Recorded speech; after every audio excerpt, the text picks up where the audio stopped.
네. 내년 한 상반기 뭐 2, 3월이 되겠죠. 그때쯤에는 아마 테이퍼링을 좀 시작하지 않을까. 우리 한국의 특히 내수 기업들한테 되게 좋을 것 같아요. 근데 공통적인 의견은 뭐냐? 급 나갈 때 사자. 지금 같은 경우는 좀 못 오른 기업들 보시면 돼요. 막 그 소외받은 기업들. 오늘 염승환 부장님과 함께 하죠. 안녕하세요. 네, 안녕하세요. 네. 일단 지난 그 주말에도 이슈들이 좀 있었죠. 네. 일단 미국 비농업 고용 지수가 예상치를 밑돌아서 오히려 좀 미국 증시에는 안도 랠리를 가져올 수 있었다. 뭐 이런 네. 얘기도 있고요. 한번 좀 정확하게 그 설명을 좀 해주시죠. 네, 그러니까 미국의 이제 비농업 고용 지수가 좀 예상보다는 조금 이제 그 안 좋게 좀 나온 상황인데 시장에서는 어쨌든 이제 예상보다 좀 안 좋게 나오다 보니까 당연히 금리가 좀 빠져버리고 그 다음에 이제 그 미국의 나스닥 기업들이 올라가면서 성장주들이 다 좋아졌는데 사실은 그 전날 발표된 또 민간 고용 지수는 또 예상보다 잘 나와가지고 그렇죠. 이게 고용 지표에 따라서 막 일희일비하는 그런 모습들이 나왔는데 어쨌든 이제 금요일 날 나왔던 미국의 그 5월 데이터는 증시에는 굉장한 좀 어쨌든 호재로 작용을 했던 것 같습니다. 그러니까 시장이 원하는 거는 어쨌든 지금은 그 경제는 좀 완만하게 성장을 하는 가운데 긴축을 좀 느리게 했으면 좋겠다는 게 이제 가장 시장이 원하는 건데 지금 사실 고용 지표도 이게 예상보다는 조금 안 좋게 나온 것 뿐이지 실제로는 어쨌든 고용 지표 나쁘게 나온 게 아니거든요. 그렇죠. 예, 잘 나온 거예요. 근데 기대치가 너무 높다 보니까 거기에 미달해 가지고 이제 안 좋은 것처럼 좀 보여진 건데 사실 이런 게 제일 좋거든요. 그러니까 지표는 꾸준히 지금 올라가는데 예상치가 너무 높아서 거의 미달이 됐을 때는 시장 참가자들은 이제 경제 회복 속도가 예상보다 빠르진 않네. 긴축을 늦게 하겠네. 이럴 수가 있거든요.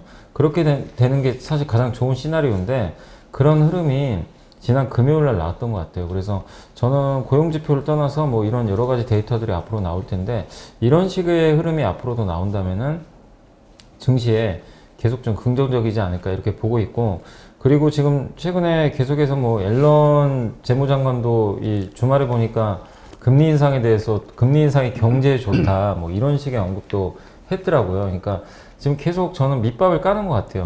지금 연준에서 그러니까 뭔가 테이퍼링을 언젠가는 지금 이게 카드를 꺼내야 되는데 갑작스럽게 꺼낼 수가 없다 보니까 계속 카드를 조금씩 연준 이사라든가 이렇게 좀 꺼내놓고 있는데 이런 근데 데이터들이 이렇게 좀 생각보다 안 좋게 나와버리면 연준 입장에서도 사실은 뭐 급할 건 전혀 없거든요. 그렇죠. 그래서 지금의 그 고용 지표는 일단은 뭐 6월 달도 봐야 되겠지만 증시에는 좀 호재로 작용했고 다만 이번 주 목요일인가요? 미국에서 소비자 물가 지수가 하나 발표가 돼요. 근데 그것까지는 고비를 넘어야 될 것 같아요. 그때 지금 지난 4월 달 데이터가 너무나 또 이게 좋아가지고 인플레 우려감이 커졌거든요. 근데 5월 달에도 이게 일시적일지 아니면 인플레 우려가 지속될지 이번 주 목요일 날 또 데이터를 보고 판단해야 될 것 같고 또 그 전날 수요일 날은 중국도 물가 지수가 나오거든요. 그래서 미국과 중국이 골고루 이번 주에 물가 지표 발표가 있어서 그 데이터들은 증시에 영향을 줄 수 있으니까요. 계속 좀 체크를 해봐야 될 것 같습니다. 네. 사실 이제 많이 시장에서 우려했던 게 테이퍼링에 대한 우려인데 네. 좀 빨라지는 거 아니냐, 뭐 강도가 세지는 거 아니냐. 근데 어쨌든 지금 나온 지표가 적정하게 약간씩 시장의 네. 기대치보다 낮으면서 그런 안도감은 주지만, 근데 사실은 가장 큰 이슈는 지금 말씀하신 소비자 물가 지표 이런 것도 있지만 중순에 있게 되는 그 FOMC 회의 여기에서 이제 뭔가 좀 우려할 만한 이야기가 나오는 게 아니냐 이걸 걱정하는 건데 네. 이것도 좀 경계감이 좀 낮아질까요? 경계감은 사실은 좀 제 생각에는 그렇게 많은 분들이 이제 너무 걱정은 안 하는 것 같아요. 지금 느낌 자체가 그러니까 너무나 좀 많이 알려져 있잖아요. 테이퍼링 한다 막 근데 파웰 의장이 안 한다고 해도 시장은 자꾸 한다고 믿었던 데다가 그리고 지금 최근에 또 연준 이사들도 발언을 좀 바꿔버려가지고 테이퍼링 얘기를 조금씩 꺼내 들고 있고 선제적으로 그러니까 이렇게 보면은 시장에서는 지금 이번 달은 분명히 FOMC에서 안 한다고 다 믿고 있어요. 네, 이번 달에 만약에 테이퍼링 얘기 꺼내면 이건 좀 쇼크일 수도 있습니다. 근데 대부분의 지금 예상은 8월 달에 있는 그 잭슨홀 미팅이라고 있거든요. 거기 세계 이제 중앙은행들이 원래 그 잭슨홀이라는 휴양지에서 만나서 1년에 한 번씩 미팅을 해요. 보통 그때 많은 정책들을 이제 바꾸고 변경을 하기도 하는데 아마 그때가 유력하지 않나. 좀 가장 빠른 시기로는. 그래서 그때 발표를 하면 보통 7개월 정도 앞서서 발표를 하거든요. 네. 내년 한 상반기, 뭐 2, 3월이 되겠죠. 그때쯤에는 아마 테이퍼링을 좀 시작하지 않을까.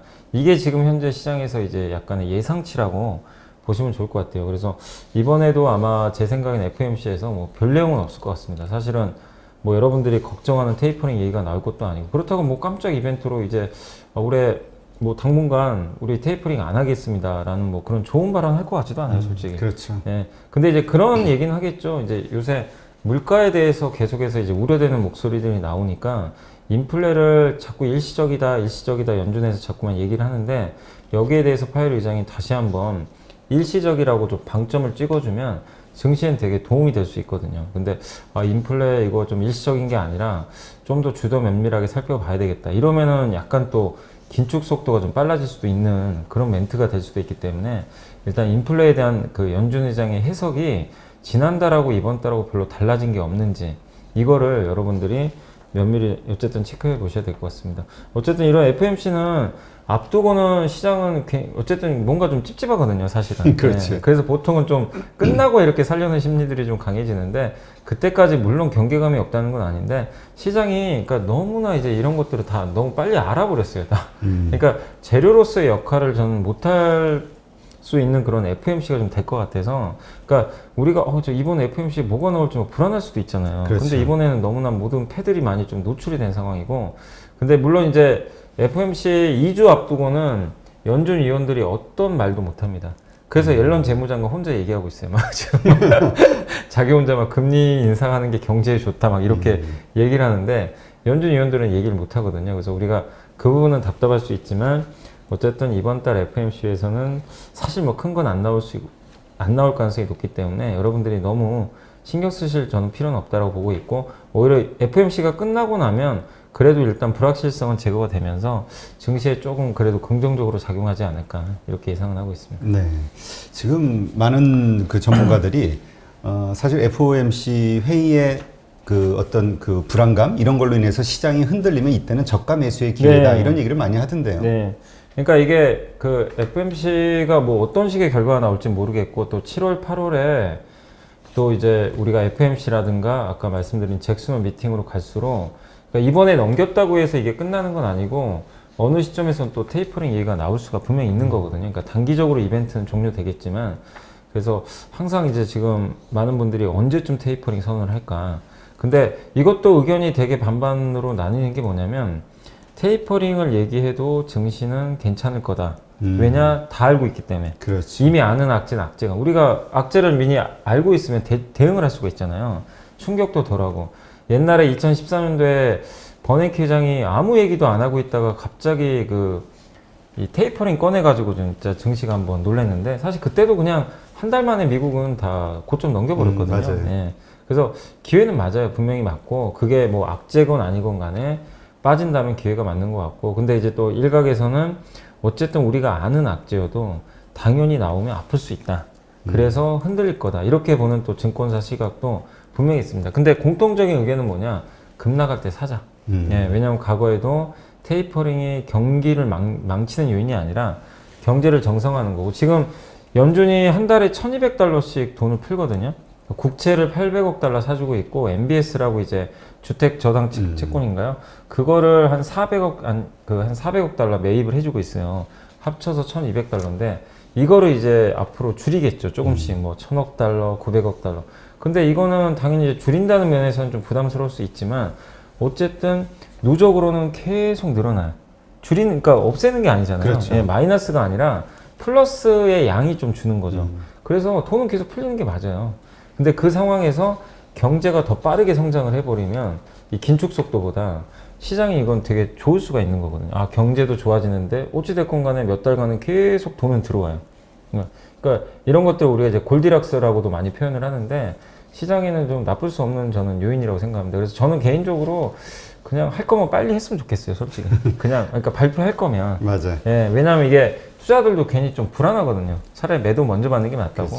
예. 근데 사실 이 시장의 분위기가 확 바뀌었다라는 걸 느끼는 게, 우리가 불과 한 달 전만 해도 네. 이 FOMC 회의에서 어떤 얘기가 나올까, 얼마나 시장이 흔들릴까에 대한 불안감이 되게 컸었거든요. 컸어요, 진짜 컸어요. 근데 연준 위원들이 돌아가면서 이렇게 얘기하면서 이게 계속 이렇게 잠펀치를 맞다 보니까 네. 지금 둔감해진 것 같아요. 맞아요. 그냥. 예. 뭐 지금 우리 아까 얘기했듯이 그래서 만약 흔들리면 그때 사지 뭐 이런 느낌. 네, 맞아요. 그러니까 지금은 많은 분들이 그러니까 주린이 분들도 알고 계세요. 이제 하도 이런 얘기 많이 들어가지고 테이퍼링이 수도꼭지인 것도 이제 다들 많이 알고 계시고 맞아요. 내성이 생겼죠. 하물며 뭐 시장에 참여하는 많은 참가자들은 당의 연준의 지금의 이제 입장 변화도 좀 감지를 하고 있고 분명히 테이퍼링 할 것 같다 이런 것들도 염두에 두고 이미 있기 때문에 약재로서의 영향력은 과거에 2013년도에 버냉키 회장이 처음 얘기했을 때보다는 이번에도 물론 빠질 수는 있겠지만 그 하락폭은 생각보다는 좀 크지 않을 것으로 좀 일단은 생각을 하고 있습니다. 그렇다면 이번에 이 테이퍼링 이슈가 무사히 넘어간다고 했을 때 시장은 계속 상승장이 유지가 된다라고 보시는 건가요? 네, 저는 상승장이 계속 유지되고 아직은 본 게임은 전 시작은 안 했다고 생각을 해요. 본 게임이라는 건 우리가 조정에 대한 우려? 그러니까 본 게임이 뭐냐면은 지금 이제 봄, 여름, 가을, 겨울 증시로 많이 얘기하잖아요. 사실 여름이 진짜 본 게임이거든요. 근데 가장 지금, 많이 오른다. 네, 그러니까 지금은 봄이에요. 봄은 끝났고 봄에서 여름으로 살짝 넘어가는 구간인데 그 안에서 이제 막 긴축액이 계속 나오잖아요. 근데 긴축과 또 반대로 봄에는 경제가 좋아지는 게 아니라 봄은 돈으로 돈의 힘으로 그냥 올리는 장이에요. 경기는 안 좋죠. 안 좋고 실적도 엉망이에요. 근데 주가만 막 날아가죠. 경기로 그 돈으로. 근데 이 돈이 풀리는 속도는 좀 줄이는데 그러니까 약간 환절기예요. 봄에서 여름은 넘어가는. 근데 대신에 경제가 막 좋아지기 시작해요. 조금씩. 이제 그런 과도기에서 이제 봄, 여름 이제 어떻게 보면 지금 초여름일 수도 있는데 여름 장세는 결국 이제 실적 장세거든요. 그렇죠. 금리도 올라갑니다. 근데 여름 장세가 과거에도 보면요. 여러 번 있었는데 금리가 올랐는데도 증시가 정말 뜨겁게 올라가요. 왜냐하면 그만큼 경기가 좋아지면서 기업들의 이익이 더 많이 증가하다 보니까 금리 상승 속도를 뛰어넘는 거죠. 예전에 2015년도 말에 거의 7년 만에 처음으로 금리를 올렸었어요, 미국이. 근데 그때 어떻게 되냐면 거의 3년간 미국의 나스닥이 2배 가까이 올랐거든요. 기술주들이. 계속 올랐어요. 그 금리 인상을 하고 나서는 한 20% 빠졌어요. 당시에. 처음에는. 근데 그리고 다시 주가는 달려갔습니다. 그게 이제 여름 장세가 시작이 됐던 건데 여름 장세의 특징이 이제 실적 장세다 보니까 돈의 펌프질만으로 해서 가는 게 아니라 기업의 펀더멘탈로 많이 가거든요. 그래서 정말 실적 좋은 기업들은 정말 꾸준히 가고요. 그리고 이렇게 봄 장세는 이렇게 가거든요. 근데 여름 장세는 이렇게 완만하게 가요. 오히려 더 그리면서. 좋은. 네. 그 조정도 중간중간 잘 받으면서 견조하게 되게 장기간 갑니다. 그래서 아직은 저는 이 장이 아직도 시작을 안 했는데 지금 우리나라가 1월부터 지금 한 5개월 쉬었잖아요. 어떻게 그렇죠. 보면. 예. 근데 증시가 물론 올라간 건 사실인데 기간 조정은 좀 잘 받았는데 이 기간 조정은 어쨌든 봄에서 여름으로 넘어가는 저는 그 과정이라고 보고 있거든요. 그래서 이게 언제 끝날지는 저도 모르겠지만 여름 장세가 뭐 당장 내일부터 시작할 수도 있는 거고 아니면 이제 FMC가 테이퍼링 언급을 할 수도 있잖아요. 그럼 그때 한번 휘둘릴 수 있잖아요. 그럴 때가 이제 마지막 그 이제 여름을 앞둔 고비라고 보시면 될 것 같고 그게 이제 끝나고 나면 여름은 정말 뜨겁게 나올 수 있는데 그게 모르겠습니다. 뭐 7월이 될지 9월이 될지도 모르겠어요. 근데 분명히 하반기에는 저는 좀 시작은 된다. 그래서 혹시라도 큰 조정이 나오면 여러분들이 또 그동안 편입 못 하셨던 기업들이 있다면 좀 담아 가시는 전략이 필요하고 저도 지금은 막 주식 사라고는 얘기는 잘 안 해요. 지금 좀 올라왔잖아요. 그렇죠. 약간 부담은 되니까 지금 같은 경우는 좀 못 오른 기업들 보시면 돼요. 막 그 소외받은 기업들 그런 거 보시면 좋을 것 같고 좀 너무 올라간 기업들은 조금은 좀 타이밍을 기다리시는 게 좋을 것 같아요. 왜 이 말씀을 드리냐면 불과 한 달 전만 해도 제일 잘 나갔던 게 철강주. 정말 많이 요새 근데 철강, 조선, 해운. 네. 근데 지금 바뀌었잖아요. 지금은 또 자동차가 잘 가요. 그때 제일 왕따당한 게 자동차였습니다. 그렇죠. 많이 기억하실 것 같아요. 자동차 얘기하면 막 뭐라고 하시고. 근데 지금 바뀌어버렸어요, 상황이. 그래서 여러분들이 제일 짜증나는 그런, 모르겠습니다. 업종이 있을지 모르겠는데, 그 업종을 저는 지금 사는 게 정답이다라고 보고 있습니다. 네. 근데 사실 이런 이야기가 있었죠. 과거에는 금리 인상, 그러니까 첫 번째 하는 금리 인상은 주식 시장이 크게 상승하는 오히려 신호가 될 수 있다. 예. 근데 지금은 그런 얘기도 있어요. 과거에는 그랬으나 지금은 주가가 너무 많이 오른 상황이기 때문에 오히려 좀 하락할 것이다. 이렇게 예상하시는 분들도 있더라고요. 근데 그거는 그러니까 그 상승률만 놓고 봐서 저는 좀 그랬다고 생각을 하고요. 우리나라 증시가 물론 이제 예전에도 그 금리 인상기에 보면은 물론 뭐 중간중간 조정은 받았지만 증시가 옛날에도 많은 분들 기억하실 거예요. 우리나라가 500에 있다가 1000 넘었을 때 2005년도로 기억하거든요. 그때도 이런 얘기가 있었고 1500 갔을 때 2000 갔을 때 물론 이제 그때 2000이 찍고 나서 10년 동안 횡보했으니까 그건 맞았는데 뭐 언제든 많이 올라오면 그런 이슈는 나오는 것 같아요.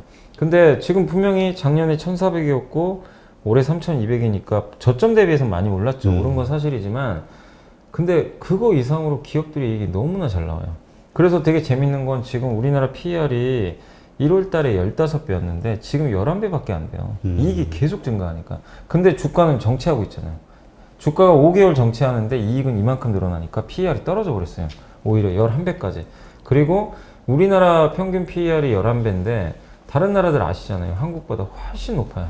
뭐 대만도 15배, 16배, 일본도 그렇고 이 아시아 평균 PER이 16.5배고 미국의 S&P 500 지수가 23배, 나스닥은 30배.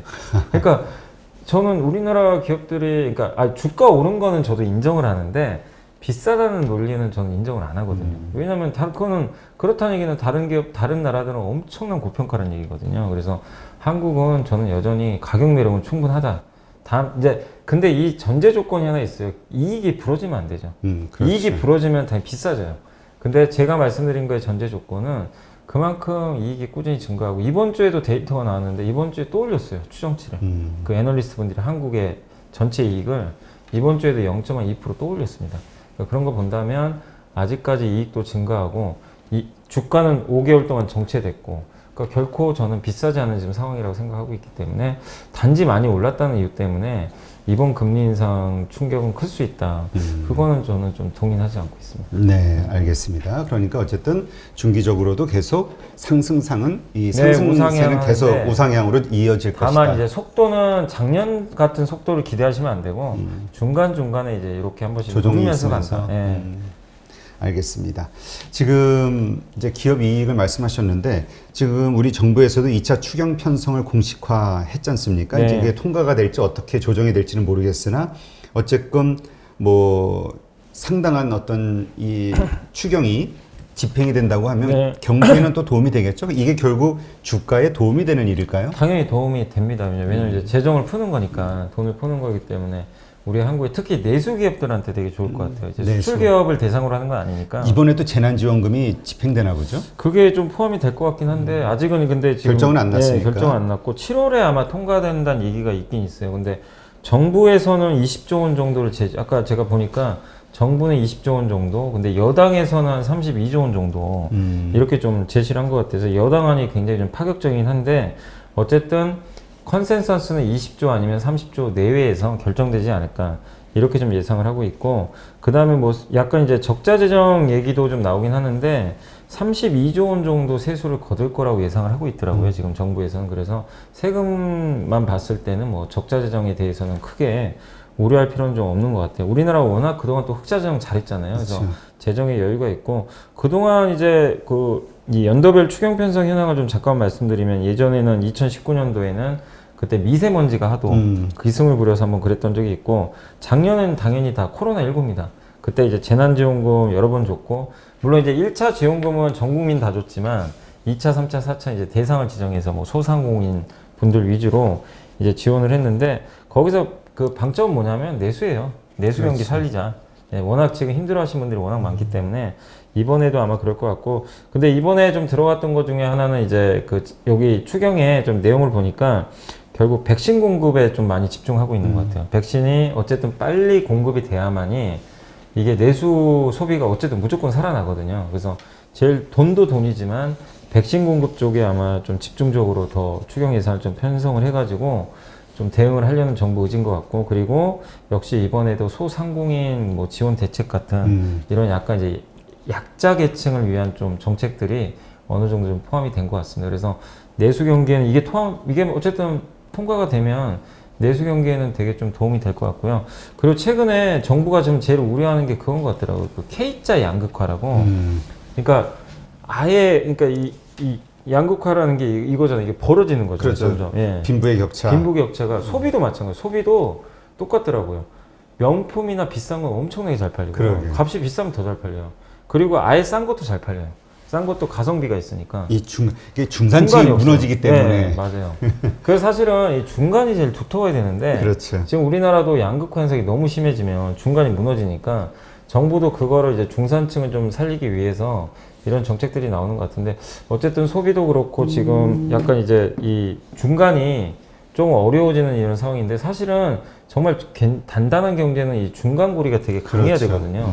근데 그것도 정부가 지금 현재 어느 정도 지금 그 약간 위험성을 좀 감지를 하고 K 양극화 해소에도 이번에 많은 좀 돈을 투입을 할 거라는 그런 얘기가 있으니까 한번 계속 7월 달에 한번 뉴스 한번 체크해 보셔야 될 것 같아요. 네. 궁금한 것도 모르는 것도 많은 주린이 여러분, 생각보다 쉬운 주식 투자 저와 함께 해보시겠습니까?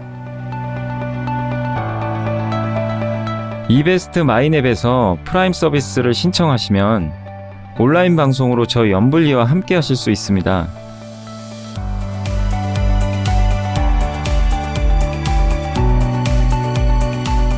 프라임 서비스를 신청하시려면 이베스트 마이앱 어플 설치 후 다이렉트 계좌 개설 메뉴에서 계좌 개설을 진행해 주세요. 다이렉트 지점 선택은 필수입니다. 마지막으로 이벤트 코드란에 연불리를 입력하시면 주식 상품권 10,000원을 화요일에 지급해 드립니다.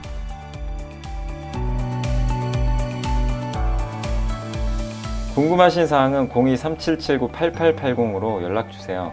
제가 여러분의 성공 투자를 끝까지 응원해 드리겠습니다.